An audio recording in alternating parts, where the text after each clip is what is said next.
हे माई अब हमरा दरवाजा पर आई। हे माई ये गरीब के एक बार आके उद्धार कर दी। हे माँ यही नवरातन में तो कैसे कहा तड़ी अपना माई से भाव सुनी गीत के भाव से।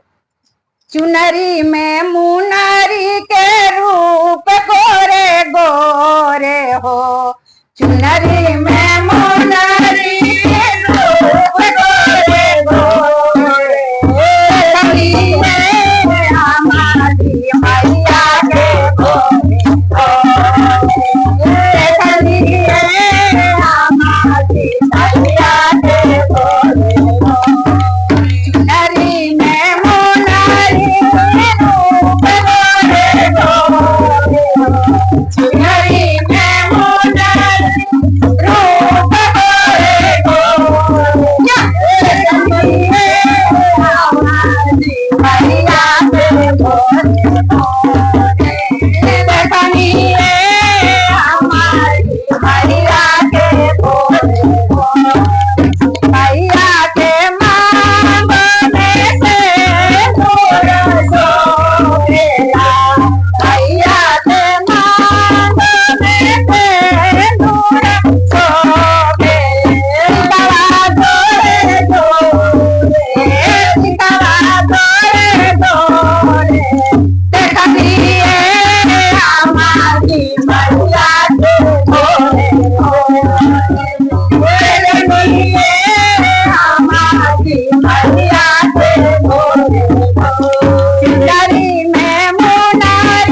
गोरे।